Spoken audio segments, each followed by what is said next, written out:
நிறைய பேர் கமெண்ட்ஸில் கேட்டிருக்கீங்க, திவ்யா வாக்ட் அவுட் ஆயிட்டாங்களா, திவ்யா எவிக்ட் ஆயிட்டாங்களா, வெளியே போயிட்டாங்க அப்படின்னு சொல்லிலாம் சொல்கிறீங்க.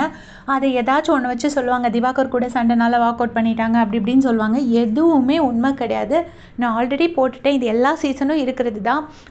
ஒரு கண்டஸ்டன்ட் வெளியவே வந்துட்டாங்க, நான் பார்த்தேன், பஸ்ஸில் பார்த்தேன், காரில் பார்த்தேன்னு ஏதாச்சும் ஒன்று சொல்லுவாங்க.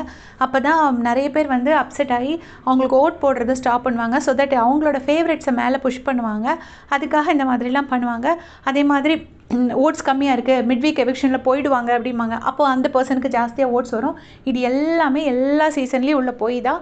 நீங்கள் எதையுமே காதில் வாங்காதீங்க. டிவியில் டெலிகாஸ்ட் ஆகி அந்த பர்சன் வெளியே போகிறத உங்கள் கண்ணால் பார்க்குறது வரைக்கும் அவங்களுக்கு ஓட் பண்ணுங்கள். அவங்கன்னா இவங்கன்னு சொல்லலை, யாராக இருந்தாலும் சரி, உங்களோட ஃபேவரட்ஸ் யாரோ அவங்களுக்கு நீங்கள் ஓட் பண்ணிகிட்டே இருங்க.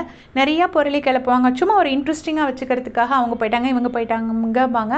அப்புறம் ஒருத்தருக்கு ஓட்ஸ் கம்மியாக இருக்குது, அஃபிஷியலாக தனியாக ஒரு நியூஸ் கிடச்சிருக்கு அப்படின்லாம் சொல்லுவாங்க. நீங்கள் எதுவுமே பிலீவ் பண்ண வேண்டாம். இப்போ வரைக்கும் எனக்கு தெரிஞ்ச வரைக்கும் எதுவுமே அஃபிஷியலாக லீக் பண்ணலை. எந்த இன்ஃபர்மேஷனுமே வெளியே தெரியாது. ஓட்ஸ் நம்ம அன்அஃபிஷியல் ஓட்ஸ் படி பார்க்கும்போது திவ்யா டாப்பில் இருக்காங்க, செகண்ட் பிளேஸில் சபரி இருக்காங்க, தேர்ட் பிளேஸில் வந்துட்டு விக்ரம் இருக்கார், ஃபோர்த் பிளேஸில் அரோரா இருக்காங்க. இது கண்டிப்பாக சேஞ்ச் ஆகலாம். ஏன்னா அஃபிஷியல் ஓட்ஸுங்கிறது டிஃப்ரெண்ட், இதுனா டிஃப்ரெண்ட். அண்ட் ஃபஸ்ட் டே ஃபுல்லாக அரோராக்கு நிறைய ஓட்ஸ் கிடச்சிருக்கு.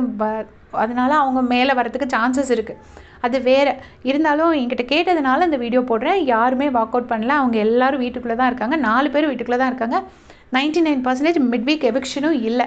இருந்துச்சு அப்படின்னா கண்டிப்பாக நியூஸ் வரும், இருந்துச்சுன்னா கண்டிப்பாக நியூஸ் கிடைக்கும் போது நான் உங்களுக்கு சொல்கிறேன். எந்த நியூஸுமே வரல அப்படின்னா எவிக்ஷன் இல்லைன்னு தான் அர்த்தம்.